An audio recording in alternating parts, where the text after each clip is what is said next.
গোলবাড়ির কষা চিকেন এইভাবে একদিন রান্না করে খেয়ে দেখবেন, খেতে ভীষণ ভালো হয়।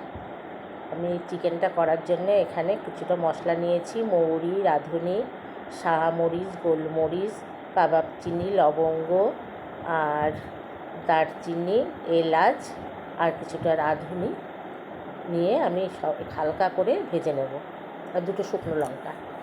সব মশলা হালকা করে ভেজে তারপরে একটু মিক্সিতে ফ্রাই করে নেব। আর এখানে নিয়েছি 1 কিলো 250 চিকেন।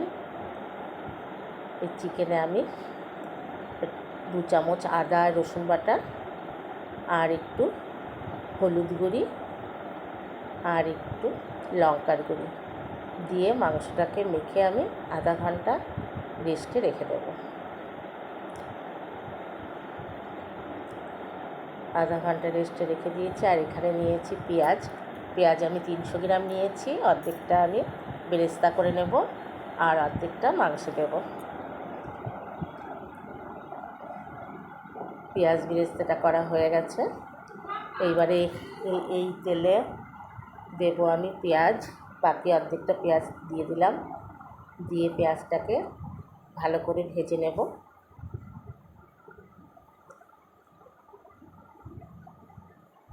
পেঁয়াজটা বেরেস্তা করে তুলে নিয়েছি। এইবারে কিছুটা জিরে ফোড়ন দিলাম আর বাকি পেঁয়াজটা দিয়ে দিলাম।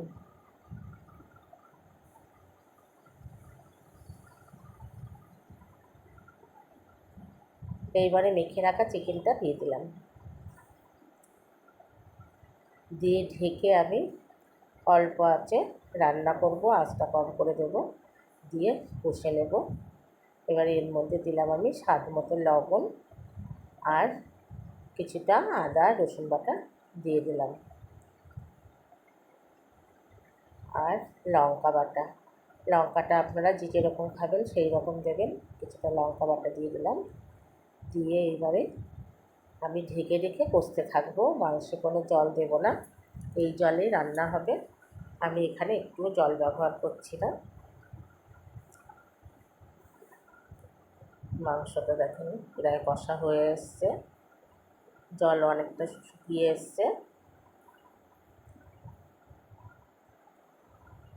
এবার আমি যে ভাজা মশলাটা করে রেখেছিলাম তার থেকে অল্প পরিমাণে দিয়ে দিলাম, দিয়ে কষে নেব।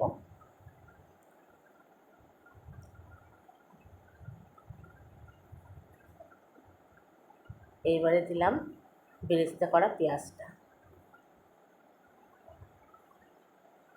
আর ভাজা মশলার আবার কিছুটা দিয়ে দিলাম, দিয়ে সব কিছু ভালো করে মিশিয়ে নেব। রান্নাটা হয়ে এসছে প্রায়, সব কিছু মিশিয়ে নিয়েছি।